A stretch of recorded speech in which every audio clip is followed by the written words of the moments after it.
হাই বন্ধু বান্ধৱীসকল, মই হৃদয় আজি অন্য এটা ভিডিঅ'লৈ সকলোকে স্বাগতম জনাইছোঁ। আজি কোনটো বিষয়লৈ মই ভিডিঅ' বনাইছোঁ তো এতিয়ালৈকে আপোনালোকে চাগে গম পাইছেই যে যদি আপোনালোকৰ ওচৰত এটা এণ্ড্ৰইড ফোন আছে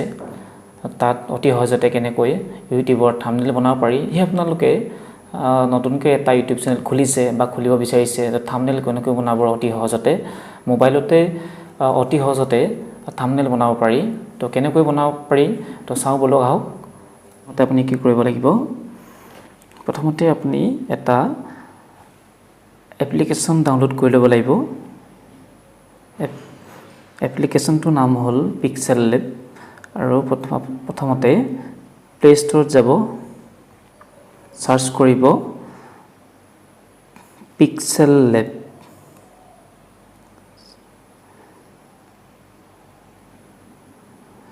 পিক্সেল লেব দেখিছে, আহি গৈছে। পিক্সেল লেব বুলি এটা এপ্লিকেশ্যন আহি যাব। এপ্লিকেশ্যন আপোনালোকে দেখিলে, মই আগতেই এই এপ্লিকেশ্যনটো ইনষ্টল কৰি থৈছোঁ, সেইকাৰণে এনেকৈ আহিছে। এতিয়া আমি যাম অপেনত। হয়তো দেখিলে আহি গ'ল এনেকৈ। ইয়াৰ প্ৰথম কাম হৈছে আমাৰ স্ক্ৰীণখনৰ চাইজটো চেঞ্জ কৰি ল'ব লাগিব। স্ক্ৰীণখনৰ চাইজটো চেঞ্জ কৰিবলৈ আমি কি কৰিব লাগিব, ওপৰে ফুট 3টা দেখিছে, এই ফুট 3টাত ক্লিক কৰিব। ইয়াত আহিব ইমেজ চাইজ দেখি ইমেজ চাইজত ক্লিক কৰি দিব। ইমেজ চাইজত ক্লিক কৰি কাষ্টমত ক্লিক কৰি দিব। ইয়াত লিখা আছে ইউটিউব চেনেল বেনাৰ আপোনালোকে বনাব পাৰে, প্ৰফাইল পিকচাৰ বনাব পাৰে। এতিয়া আমি যিহেতু ইউটিউব থাম্বনেল কেনেকৈ বনায় সেইটোৰ ওপৰত কৈ আছোঁ।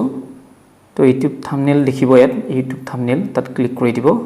ক্লিক কৰি দিয়াৰ পিছত অট'মেটিক চাইজটো লৈ ল'ব, তাৰপিছত অ'কে কৰি দিব। দেখিলে আহি গ'ল। ইয়াৰ পিছত যদি আপোনালোকে স্ক্ৰীণখনৰ কালাৰটো চেঞ্জ কৰিব বিচাৰে, তেতিয়া এই ডাবল স্কোৱাৰটো দেখিছে, ডাবল স্কোৱাৰত ক্লিক কৰি দিব। ক্লিক কৰি কালাৰ দেখিছে, কালাৰ বুলি লিখা আছে, কালাৰত ক্লিক কৰি দিব। আপোনালোকে ইয়াত কালাৰটো চেঞ্জ কৰিব পাৰে, যি কালাৰ দিব বিচাৰে। তো মই এইটো কালাৰ দিছোঁ। তাৰপিছত এই ৰাইট চিনটোত ক্লিক কৰি দিব। তাৰ স্ক্ৰীণখনত যদি আপোনালোকৰ ফটো দিব বিচাৰে, ফটো যিহেতু গেলেৰীত পাব, গেলেৰীত পাবলৈ হ'লে ওপৰত এই প্লাছ চিনটো দেখিছে, প্লাছ চিনটোত ক্লিক কৰি দিব। ফ্ৰম গেলেৰী বুলি ওলাব, গেলেৰীত ক্লিক কৰি দিব। গেলেৰীত ক্লিক কৰি আপোনালোকে যিখন ফটোৱে দিব বিচাৰে তাত ক্লিক কৰি দিব। ক্লিক কৰি দিয়াৰ পিছত আপোনালোকে ফটোখন ক্ৰপ কৰিব বিচাৰিলে ক্ৰপ কৰি ল'ব পাৰে। তাৰপিছত ক্ৰপ কৰি লোৱাৰ পিছত এই ৰাইট চিনটো দেখিছে, এই ৰাইট চিনটোত ক্লিক কৰি দিব। ক্লিক কৰাৰ পিছত আপোনালোকে ফটোখন সৰু ডাঙৰ কৰিব পাৰে, আৰু এই ফটোখন আপোনালোকে য'তে ৰাখিব বিচাৰে তাতে আপোনালোকে অট'মেটিক ৰাখি ল'ব পাৰে। ইয়াত আপোনালোকে সৰু ডাঙৰ এনেকৈ কৰি ল'ব পাৰে, বা ইয়াত ইমেজ চাইজ বুলি লিখা আছে তাত গৈও আপোনালোকে কৰিব পাৰে, নহ'লে এনেকৈও কৰিব পাৰে। চুকত এটা ডাঙৰকৈ ফুট এটা আছে, তাত এনেকৈ কৰিলে সৰু ডাঙৰ হ'ব। এতিয়া এই ফটোখন আপোনালোকে য'তে ৰাখিব বিচাৰে ৰাখিব পাৰে।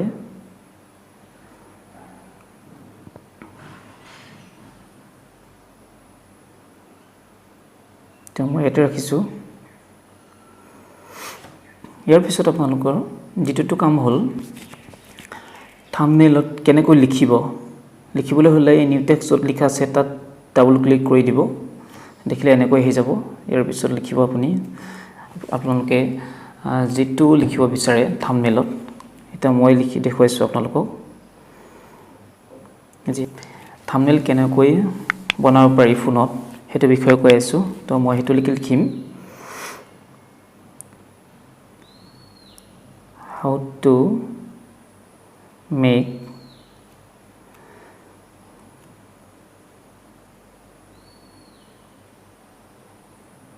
YouTube thumbnail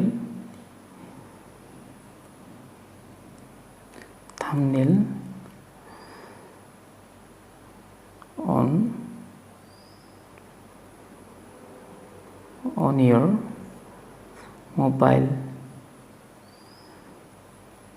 দেখিলে এনেকৈ লিখি লৈছোঁ লিখাৰ পিছত আপোনালোকে অ'কে কৰি দিব দেখিলে এনেকৈ ইয়াত আহি গৈছে যিহেতু ডাঙৰ হৈছে ইয়াত সৰু কৰিবলৈ হ'লে আমি ক'ত যাব লাগিব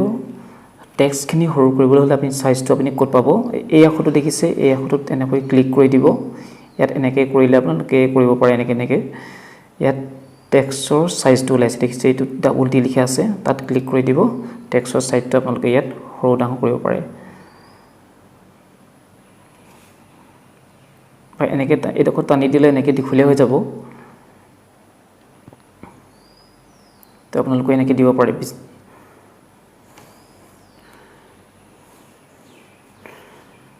আৰু সৰু ডাঙৰ বিচাৰিলে সৰু ডাঙৰ হ'ব ইয়াতে বেছি ডাঙৰ কৰিলে ফটোখনৰ বেক সাইডত গুচি যাব যেহেতু মই ইমানতে ৰাখিছোঁ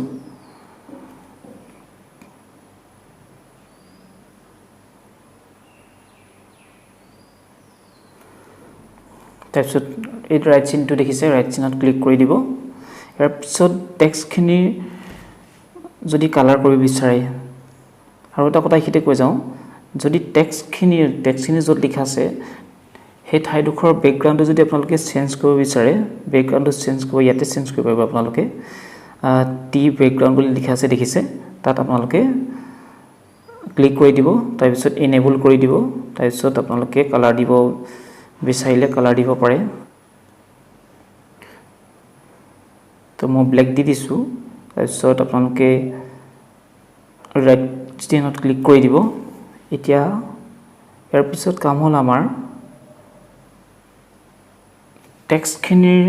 যদি আপোনালোকে বেলেগ ষ্টাইলত দিব বিচাৰে টেক্সটখিনি বেলেগ ষ্টাইলত দিব বিচাৰিলে আপোনালোকে এই ফন্ট এনেকৈ কৰি চালে দেখিব যে ইয়াত ফন্ট বুলি লিখা আছে তাত বিভিন্ন ষ্টাইল পাই যাব ইয়াত দেখিব ঢেৰ আছে ইয়াত আপোনালোকে যিটোৱে দিব বিচাৰে যিটোৱে ইচ্ছা কৰে আপোনালোকে তো মই এইটোকে দিছোঁ ইয়াত যাহানে আপোনালোকে ক্লিক কৰিব তেতিয়া ওপৰত আপোনালোকে দেখুৱাই দিব যে ষ্টাইলটোৱে দেখুৱাই দিব তো চাই ল'ব পাৰে তাৰপিছত আপোনালোকে অ'কে চিনটো দেখিছে অ'কে চিনটোত ক্লিক কৰি দিব তো এনেকৈ আহি গ'ল দেখিছে ইয়াৰ পিছত আপোনালোকে টেক্সটখিনি কালাৰটো যদি চেঞ্জ কৰিব বিচাৰে ইয়াত কালাৰ বুলি ওলাব দেখিব টেক্সটৰ কাম কৰিবলৈ হ'লে আপোনালোকে ক'ত যাব এইত যাব আকৌ কৈছোঁ যদি আপোনালোকে টেক্সটৰ যি কাম কৰে তাত সেইখিনি কাম কৰিবলৈ হ'লে আপোনালোকে এইটোত কৰিব এই আমি টেক্সটখিনি কালাৰ দিম কালাৰত ক্লিক কৰি দিব আপোনালোকে যোনটো কালাৰ দিব বিচাৰে তো এনেকৈ আহি যাব যিটো কালাৰ দিব বিচাৰে বিভিন্ন কালাৰ আছে দেখিব আপোনালোকে তো মই এইটোকে দিছোঁ এইটো দিয়াৰ পিছত আপোনালোকে অ'কে কৰি এই ৰাইট চিনটো দেখিছে তাত ক্লিক কৰি দিব ইয়াৰ পিছত আপোনালোকে যদি এটা টেক্সটখিনিৰ আউটলাইন যদি দিব বিচাৰে ষ্ট্ৰক বুলি লিখা আছে দেখিছে এইটো ৰাউণ্ড শ্বেপত আছে দেখিছে ৰাউণ্ড শ্বেপত ক্লিক কৰি দিব তাৰপিছত এনেবল কৰি দিব টেক্সটখিনি আউটলাইন যদি আপোনালোকে দিব বিচাৰে তেতিয়া এনেকৈ দিব পাৰে আপোনালোকে যিটোৱে দিব বিচাৰে দিব পাৰে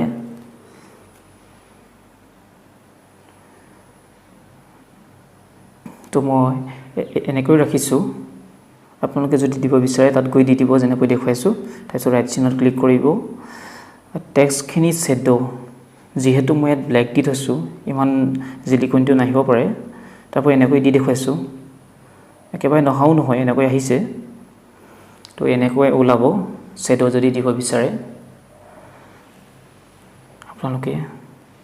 বিভিন্ন কালাৰ আছে এনেকৈ দিব বিচাৰিলে দিব পাৰে আপোনালোকে তো মই হোৱাইটে দি ৰাখিছোঁ তাৰপিছত ৰাইট চিনত ক্লিক কৰি দিছোঁ ইয়াৰ পিছত আছে ইনাৰ শ্বেডো যদি আপোনালোকে দিব বিচাৰে আগৰ দৰে এনেবল কৰি ল'ব ইনাৰ শ্বেডো এনেকৈ দিব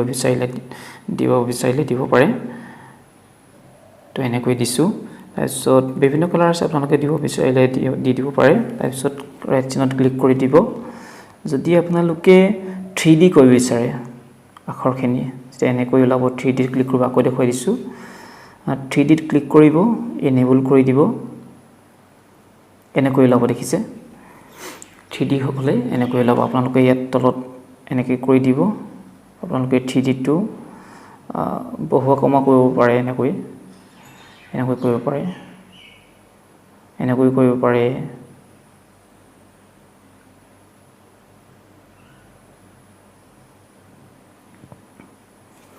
বা আপোনালোকে ইয়াতো আছে এনেকৈ দেখিছে এইটো কৰিব পাৰে তাৰপিছত ৰাইট চিনত ক্লিক কৰি দিব ইয়াৰ পিছত যদি আপোনালোকে 3D টো ৰোটেট কৰিব বিচাৰে আকৌ বেক কৰি দেখুৱাইছো যদি 3D টো ৰোটেট কৰিব বিচাৰে তেতিয়া 3D ৰোটেট বুলি লিখা থাকিব তাত ক্লিক কৰি দিব ইয়াৰ পিছত আপোনালোকে এনেকৈ কৰিব পাৰে দেখুৱাই দিছো মই এনেকৈ দেখিছে এনেকৈ কৰিব পাৰে আপোনালোকৰ ইচ্ছা যদি কৰিব বিচাৰে এনেকৈ কৰিব পাৰে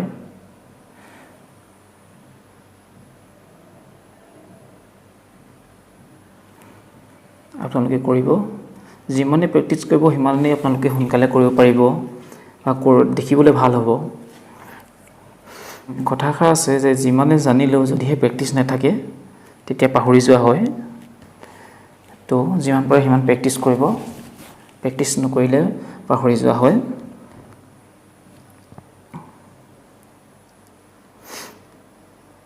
তো ইয়াৰ পিছত মই অসমীয়াত লিখি দেখুৱাম একেই ধৰণে যেনেকৈ লিখিছিলো তেনেকৈ লিখি দেখুৱাম তথাপি আপোনালোকক মই কৈ যাম বাৰু আগতে যেনেকৈ লিখিছিলো ইংলিছৰ ৱৰ্ডখিনি যেনেকৈ লিখিছো তেনেকৈ যদি আপোনালোকে তলত আকৌ যদি বেলেগকৈ লিখিব বিচাৰে তেতিয়া আপোনালোকে হয়তো ওপৰত পাঁচ চিনত ক্লিক কৰি টেক্সট বুলি লিখা আছে তাতো আপোনালোকে আকৌ যদি বেলেগকৈ লিখিব বিচাৰে তেতিয়া লিখিব পাৰে নতুবা আপোনালোকে এনেকৈ বাহিৰত ক্লিক কৰি দিব ক্লিক কৰি দিলে দেখিব এই টেক্সট বুলি ওলাব তাত ক্লিক কৰি দিব দেখিলে আকৌ এটা আহিগল এনেকৈ তাৰ পিছত আমি এডোখৰ এক যেহেতু আমি এডোখৰ লিখিম মই অসমীয়াত লিখিম এতিয়া আগৰ ধৰণে আপোনালোকে ইয়াত ডাবল ক্লিক কৰি দিব খিনি কাটি দিব মই অসমীয়াত লিখিম এতিয়া অসমীয়াত লিখিবলৈ হ'লে যেহেতু ফোনত আমাৰ অসমীয়া ল্যাঙ্গুৱেজটো নাহে লগত তো আপোনালোকে এটা এপ্লিকেশন ডাউনলোড কৰি ল'ব এপ্লিকেশনৰ নাম হ'ল গুগল ইন্ডিক বুলি তেনে সহজ লিখি চাব মই বৰ্তমান হেতুতে কৰি আছো তো মই লিখিম এতিয়া আপোনাৰ মোবাইলত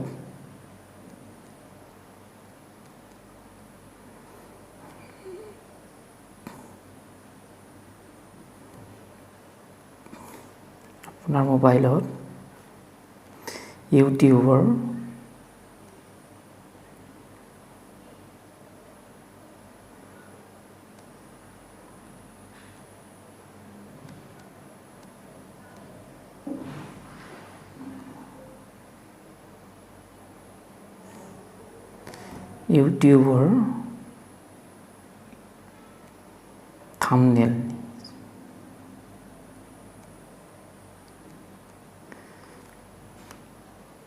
থাম্বনেল আপোনাৰ মোবাইলত ইউটিউবৰ থাম্বনেল কেনেকৈ বনাব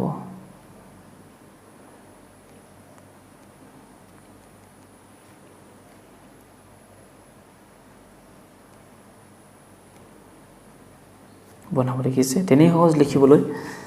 আপোনালোকে ডাউনলোড কৰি ল'ব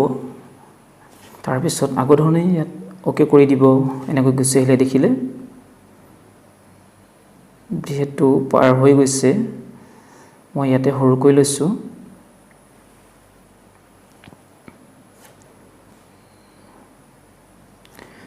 নতুবা এনেকৈ কৰিব পাৰে নহলে আপোনালোকক প্ৰথমতে দেখাইছিলো যেনেকৈ ইয়াত এড গৈ সাইজটো আপোনালোকে সৰু ডাঙৰ কৰিব পাৰে এনেকৈ সৰু ডাঙৰ কৰিব পাৰে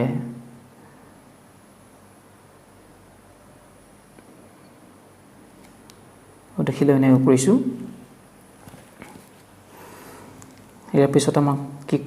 ইয়াৰ পিছত কৰিবলগীয়া আছিল আমাৰ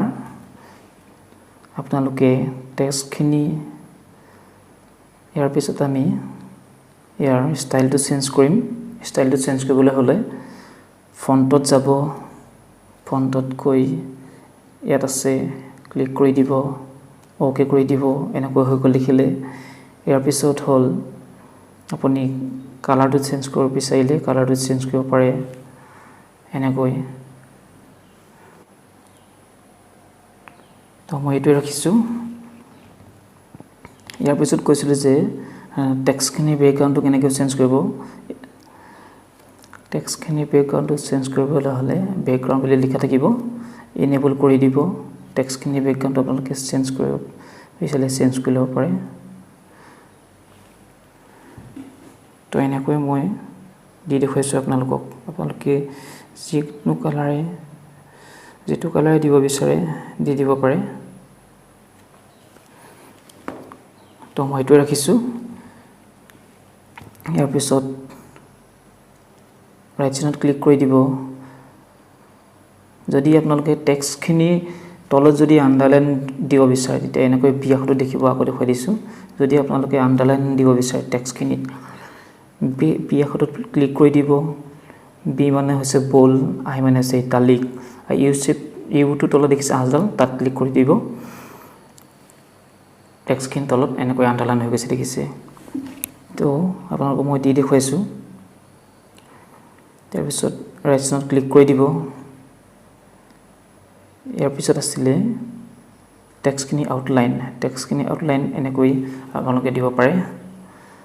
বিভিন্ন কালাৰ আছে আগৰ ধৰণে তাৰ পিছত মই এনেকৈ ৰাখিছো যদি টেক্সটখিনি কালাৰ আপোনালোকে আউটলাইন কালাৰটো যদি বহুৱা কৰিব বিচাৰে এনেকৈ কৰিব পাৰে তো ইমানতে ৰাখিছো গোটেইখিনি বুজাবলৈ হলে আপোনালোকক বহুত আৰু দীঘলীয়া হৈ যাব এনেও দীঘলীয়া হৈছেগে ভিডিওটো আপোনালোকে চাগে বৰিং হৈ গৈছেগে চাই তাৰপিছত ৰাইট সাইডত যাব এনেকৈ দেখুৱাইছো আপোনালোকে যদি বুজিব পৰা হৈছে তেতিয়া মোৰ ভাল লাগিব ইয়াৰ পিছত দেখিলে বনাই হৈ গল যদি আপোনালোকে ইয়াত ইমো যদি দিব বিচাৰে ইমো থাকে ষ্টিকাৰ থাকে যদি হেতু দিব বিচাৰে তেতিয়া মাজত দেখিছে মাজৰ এইটো স্কোয়াৰ টাইপতে হয় ইয়াত ক্লিক কৰি দিব লেফট সাইডত দেখিব আপোনালোকে ষ্টিকাৰ বুলি দেখিব ষ্টিকাৰত ক্লিক কৰি দিব ইয়াত বিভিন্ন ষ্টিকাৰ থাকিব আপোনালোকে ইয়াত দিব পাৰে ষ্টিকাৰ থাকে ইমো থাকে যদি ইমো দিব বিচাৰে ইমো দিব পাৰে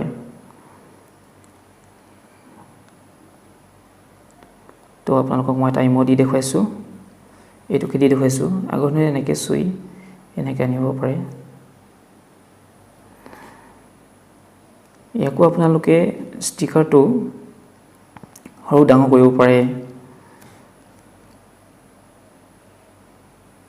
তো এনেকৈ ৰাখিছো মই ৰাইট সাইডত ক্লিক কৰি দিছো যেহেতু থাম্বনেইলখন হৈ গৈছে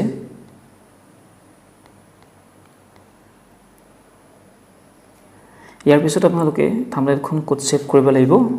ওপৰৰ এটো শেয়াৰ চিনটো দেখিছে শেয়াৰ চিনটোত আপোনালোকে এনেকৈ ক্লিক কৰি দিব সেভ টু গ্যালাৰি বুলি যাব তাৰ পিছত তাত ক্লিক কৰি দিব অটোমেটিক সেভ হৈ যাব তো দেখিলে থাম্বনেইলখন বনি গল যদি ভিডিওটো ভাল লাগিলে লাইক কৰিব কমেন্ট কৰিব শেয়াৰ কৰিব লগতে মোৰ চেনেলটো সাবস্ক্ৰাইব কৰিবলৈ নাপাহৰিব সাবস্ক্ৰাইবটোৰ কাষতে এটা বেল আইকন থাকে বেল আইকনটো আপোনালোকে বজাই দিব যাতে আহিবলগীয়া ভিডিওবোৰ আপোনাৰ ওচৰলৈ প্ৰথমতে যায় তো ধন্যবাদ